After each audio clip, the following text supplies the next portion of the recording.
আসসালামু আলাইকুম রহমতুল্লাহি বারকাতুহু। আমার মুসলমান ভাই বোনেরা, আজকে আমি কথা বলবো আপনারা আপনাদের জীবন কিভাবে কাটাবেন, আপনি আপনারা আপনাদের জীবন কিভাবে তৈরি করবেন। কিছুটা হলে ইনশাআল্লাহ তাআলা কোরআন হাদিসের আলোকে আপনাদের আমি বলতে সক্ষম হব ইনশাআল্লাহ তাআলা। মুসলমান ভাই বোনেরা, আল্লাহ সুবহানাহু ওয়া তাআলা সূরা জুমার 10 নম্বর আয়াতে বলেন, ধৈর্যশীলদের প্রতিদান দেয়া হবে হিসাব ছাড়া। সুবহানাল্লাহ, কত বড় একটি কথা। সূরা বাকারার 153 নম্বর আয়াতে আল্লাহ সুবহানাহু ওয়া তাআলা বলেন, অবশ্যই আল্লাহ ধৈর্যশীলদের সাথে রয়েছেন। সুবহানাল্লাহ। মুসলমান ভাই বোনেরা, এই কথাগুলো আল্লাহ সুবহানাহু ওয়া তাআলা কাদের উদ্দেশ্য করে বলেছেন? আমাদের উদ্দেশ্য করে বলেছেন।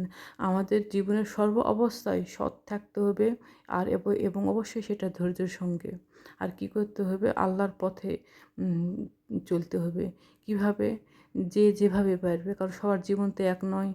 যে যেভাবে পারবে, যেমন কেউ ছোট বাচ্চার মতো হামাগুড়ি দিয়ে, কেউ বসে বসে থেকে শীর্ষে শীর্ষে যায় যে এরকম, ওইভাবে কেউ উঠে দাঁড়াতে পারে সেইভাবে, এক পা দু পা করে হাঁটতে পারে সেই রকম করে।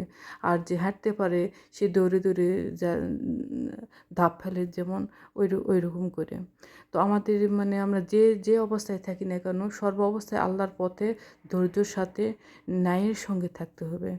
তাহলে আমাদের জীবনে কী হবে মুসলমান ভাই বোনেরা? ধরেন যে আপনি অনেক একটা বিপদে পড়ছেন কিংবা অনেক কষ্টে পতিত হয়েছেন, কি হয়েছে? আপনার পাশে কেউ নেই, কিন্তু সুবহানাল্লাহ, একটা কথা আমি বলতে পারি যে ইনশাআল্লাহ তাআলা আল্লাহকে আপনি কখনো হারাবেন না।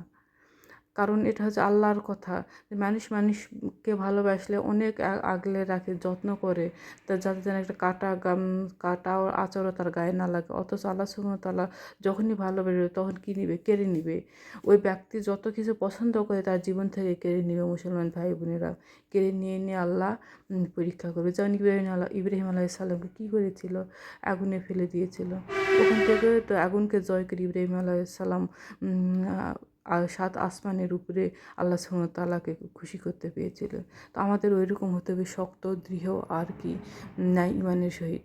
যে আপনাকে লোক বলছে যে তুমি এটা করছো, কিন্তু আপনি জানেন যে আপনি আলহামদুলিল্লাহ ন্যায় ছিলেন, আছেন। তো তখন কি করবেন?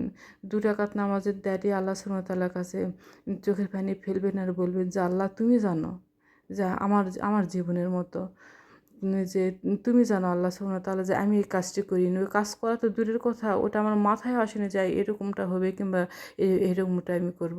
ইনশাআল্লাহ তাআলা 1 সেকেন্ডের জন্যেও আপনি সমস্ত দুনিয়া যদি আপনার বিপক্ষে যায়, আল্লাহ সুবহানাহু ওয়া তাআলাকে আপনি পদে পদে পাবেন ইনশাআল্লাহ।